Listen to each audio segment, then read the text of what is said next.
Hey, it's time for our third installment of baseball history. Off the top of my fucking head, basically what it is, it's gonna be the like I wouldn't like if I'm a baseball historian, I would not consult this. Is what I'm saying. It's just the most basic shit ever. They all know it. They know about the Merkel thing and stuff that I've talked about already. And the first one was a joke. I'd like to redo that, to be fucking honest, and go back and do an honest history of the first part of it. But no. Nah, we'll leave it the way it is. We'll leave it organic. Better that way. And so we start with part 3. We're up to the late 20s. And there's one thing I've not covered yet. I sort of tangentially touched on when I talk about Ty Cobb. It's a huge thing in baseball, though, at this point, in this time in history. And it's the color line. The fucking color line. I mean, I should have covered this in the first part with Cap Anson. Oh, God. I didn't mention Cap Anson. Longtime player. But there were, way back in the 1880s, a couple of guys for one of the teams the Chicago team was playing, the Cap Anson was playing, were black. And Cap Anson basically said, I refuse to take the field with these people. And this led to, eventually, because Cap Anson was the bomb, you know. Yeah, he was the bomb, alright. Dipshit. Fuck, that's what he is. But it led to a gentleman's agreement. Gentleman's agreement, what it was. It was never put in writing. But no owner would sign a black player. With the agreement. And that's fully enforced now by the late 20s where we're at. In our little history. Our stupid little history we're doing here. It's fully enforced. And we got 20 more years of that shit. And it's just, God, what baseball would have been. God, can you imagine what baseball would have been like if everybody, if all the black players and stuff had been allowed to play in the major leagues at that time? And first of all, there probably had to have been more teams. You'd have had at least 10 major leagues. I mean, you'd have had to have maybe Baltimore, Buffalo, Louisville, and what, I don't know, Milwaukee, maybe. So, I don't know, whatever. You'd have more teams. My theory. It's my opinion.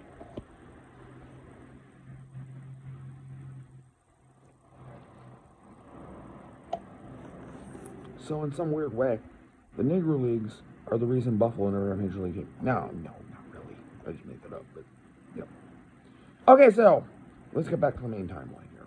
Okay. We were about 1927. We didn't really cover the 27 Yankees. We kind of did. I talked about Ruth. And I, in passing, mentioned Gehrig. Lou Gehrig. We're going to get to him a bit later, I think. In this very video, I feel like. We're gonna discuss Lou Gehrig a bit later. At the end of his career. Which comes, hopefully, in this video. Hopefully I'm not getting that narrowcasted. Hopefully I get to at least World War II, I hope. You know, but yeah, the 27 Yankees. Often and always called, well, almost always called, the greatest single-city team in the history of baseball. Now, I think they were, to be honest. Every time I ever run a simulation on Diamond One Baseball, which is a video game where you can do things like that, they always win. It's weird, though. They've got Ruth and Gehrig, yes. And they got 2 or 3 other really good off, like Musial and things like that. But they have some weaknesses. Their catching position is just, it's a black hole. They got Pat Collins, Betty Bengano, and some other dude. You know, they got this Irish I can't remember. They've got a few weaknesses in that lineup.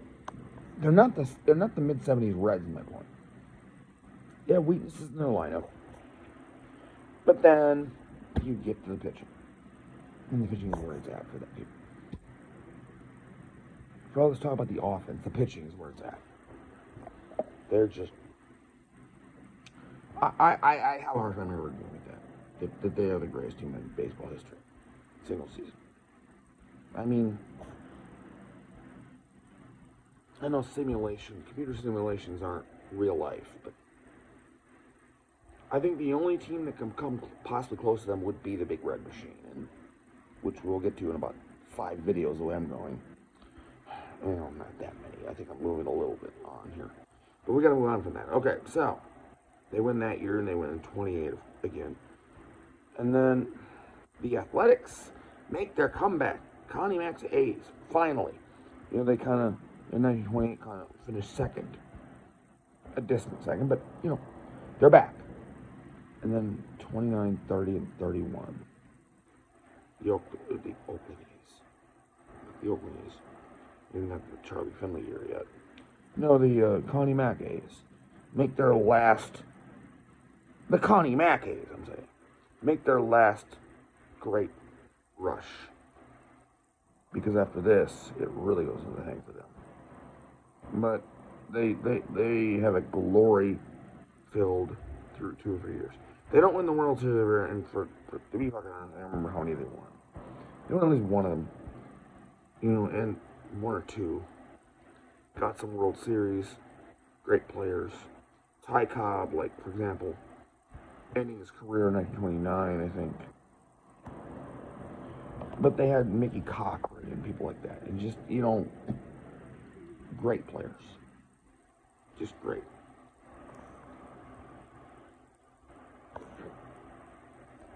And now, we have this other outside factor, the Depression that's happening. Then, you know, Wall Street laid an egg, as Variety said in 1929. Shit. Okay, is my voice fuller now? Yes, it is. Okay. No blood. Okay, good. I know. I've never had it. I'm just wondering if it's going to be blood, and then I'm dead. Okay. But no, Wall Street lays an egg in 1929. The stock market crashes, of course, and there comes the Depression, and it's amazing to me that Major League Baseball, the same 16 franchises, some of them lost a lot of money. Connie Mack himself probably was like, decided to literally sell every player of any value he had at the end of their little mini dynasty there, and just go back into, yeah. But baseball maintained. They kept going. People would buy the 50-cent ticket or whatever it was. They'd go. It was their one indulgence in big cities. They'd go to baseball games. Now, some places were better than others. I mean, St. Louis Browns, my God, by this time are a joke. I mean, you can't. Some of these 2-team cities, the Boston Braves probably also had this. You cannot. I mean, the Cardinals, who, by the way, are the next coming power in the National League. In fact, they're there already, probably, the Gas House game. Pepper Martin and Dizzy Dean and Enos Slaughter and Daffy Dean and, you know, things like that, people like that. They're the next coming power. And the Browns were just the poor stepchild in that town. And it's amazing to me that nobody moved in this era. It happened in the NFL. It wasn't like it was unheard of in sports. It happened in the NFL. Teams moved due to financial issues, but not in baseball yet. We're still a little bit from there. We're getting there. We're getting there. For the next video I cover, we're gonna. Oh God, the 1950s. I may have to do like 3 videos in the 50s alone to cover A, franchise shifts, B, just talking about the Yankee teams, and C, in the World Series that happened and stuff. Well, 2. Maybe it's 2. It'll split into eras and all, but the 1950s, but we're not there yet, so let's not talk about that. You know, we're getting around to the mid to late 30s now. The Cardinals are pretty good. You got, you know, the Yankees are still there. I mean, after the 1934 season, they basically released Babe Ruth at his own request. And Ruth goes to Boston, the Braves, in 1935, to be a coach and somewhat part-time player his last year. It was pretty sad, except for one day at Forbes Field in Pittsburgh. Last year, man. This is his last 3 home runs. Well, I just gave it away. He hits 3 home runs on his day at Forbes Field. They're just bombs. His last 3. 7-12, 7-13, and 7-14. 19, that's it. He retired shortly thereafter. The last 3 home runs in a major league uniform. We miss you, babe. You were great. And that's just the way you ended it. God, what a Babe Ruth way to end his career, basically. Just great. And we kind of progressed to the late 30s. The Yankees won 36, 37, 38, 39. I believe, yeah. They won 4 straight world titles. But there's a sad part of that, especially the 38 and 39 teams. Lou Gehrig, 1939. You know, he's got this. A lot of you would know this if you're into this kind of thing. Excuse me. He's got this consecutive games played streak that he's been working on since 1923, which he has the record by far, but he's still going with it in 1939. But something's wrong with Lou. It kind of started manifesting a little bit in 1938, but not as much. His numbers went down quite a bit. Still pretty productive. But in 1939, man, comes out the gate, and it's just, it can't just be age. And it wasn't. But, you know, it's like, when somebody's just getting old, you know, they don't fall this rapidly, this quickly. Not usually. Maybe it's happened. But Lou Gehrig, man, he would do things like dive for a ball at first base. The ball gets by him, let's say, and he can't get up. He can't get up. He just can't. He's laying there until, you know, yeah, he can't get up. Something's wrong. Like, just things like that would happen with him in 1939. Clearly something wrong. And so, about midway through that year, I was thinking maybe early in the year, he just realized that I'm not helping this team at all. There's something wrong. I gotta go to a doctor, in fact. He does that. He ends his streak. He never plays again. He goes to a doctor, and lo and behold, and I don't mean to make this sound like a joke, he has Lou Gehrig's disease. I know that. I'm sorry. I didn't make that sound funny. I think there's been enough time passed where that kind of has humor in it. But no, he has ALS, which of course was not called Lou Gehrig's disease yet, because nobody of his fame had ever attained it. Attained is God, a horrible word. Had ever had it. But you know, he has ALS. I wish I could remember what. Something lateral sclerosis. I don't remember the A. I mean, yeah, I don't know. But he has to retire. Doctors tell me it's a few years. It's so sad. That man. What a great man Lou Gehrig was. It's just, God, it's sad. And he would be gone in 2-3 years. Be gone. But he has a famous speech in 1939. The Yankees do a day for him, and Babe Ruth comes back and gives him gives him a hug. You know, and there's rumors that those two can get along, but that obviously proves that wrong. And just, yeah. I'm the luckiest man. Oh God, I can't remember the speech. Today, I consider myself the luckiest man on the face of the earth. He's gonna die. He said that. And it goes on, but rest in peace, brother. What a great player. And a great man. By all accounts, one of the nicest guys ever. Yeah. So we move on from that. Get into the 40s, and now there's a storm going on in the world, over in Europe and Asia.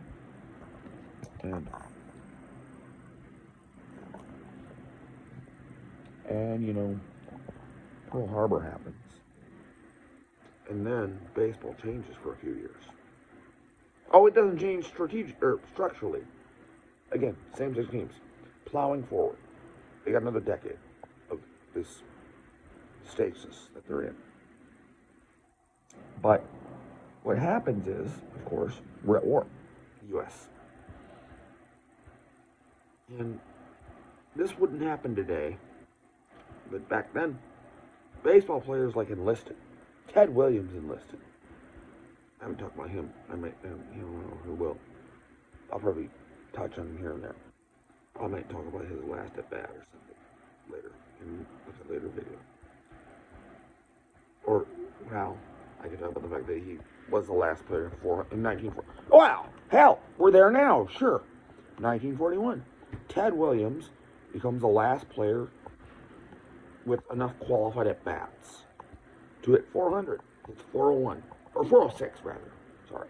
406 in 1941. And doesn't win the MVP because Joe DiMaggio of the Yankees won it. And that was probably because the sports writers who vote for this thing didn't like Williams and liked DiMaggio, who was himself an aloof asshole from what I hear. Ask me, man, about that. But was more acceptable than Williams was, and so they gave it to DiMaggio. Good joke. 40, you gotta get the guy. The 406 guy, the MVP, don't you? Whatever. Anyway, though. Okay, so we're at war. And baseball changed for a few years here. It's still the major leagues, but most of the great players have enlisted in the war or been drafted. It's just, it would never happen.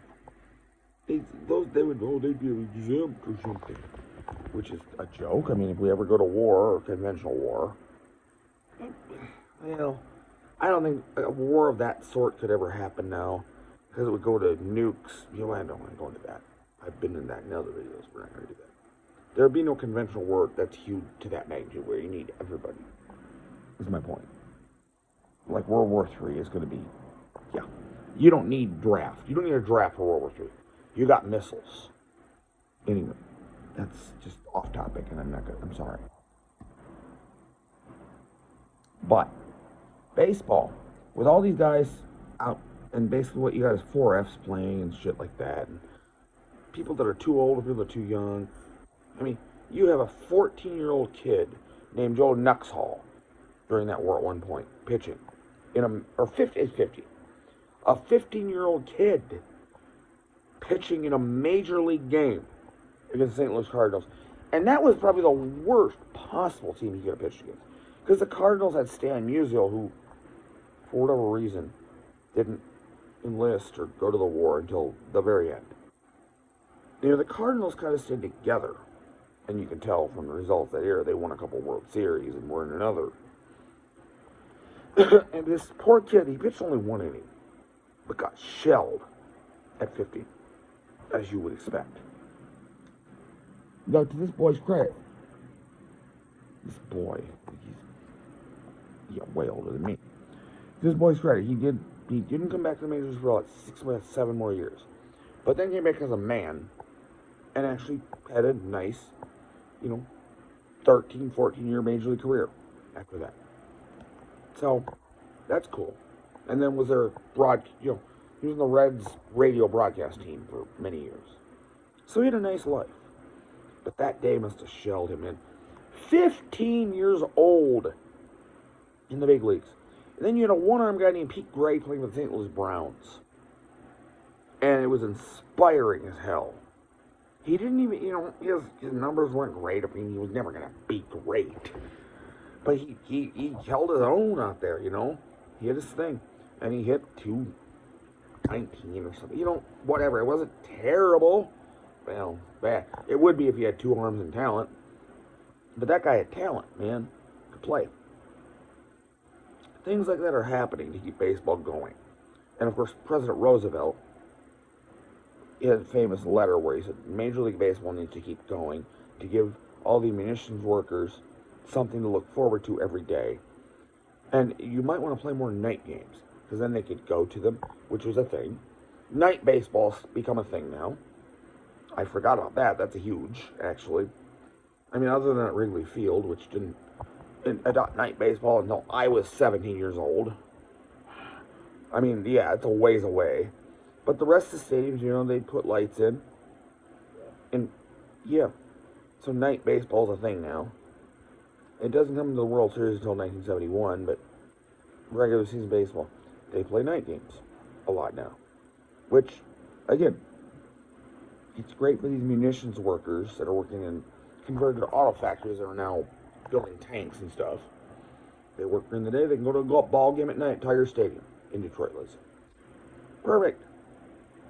I'm all for that. That was awesome they did that. And President Roosevelt knew what America liked. That man, great man. But yeah, we got all kinds of weird things like that happening in baseball with the one-arm guy and that kind of thing. But it was very satisfying to watch anyway.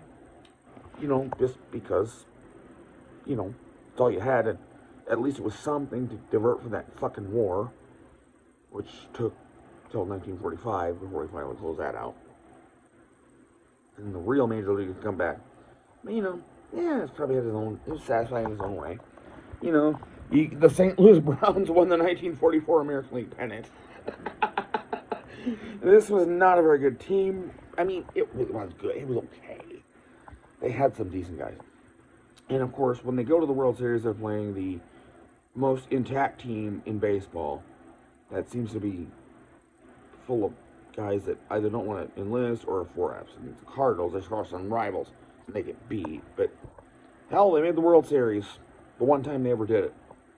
I mean, before they moved to Baltimore. Well, we'll get that. Moved to Baltimore, but not yet. It's coming soon. That team can't, yeah.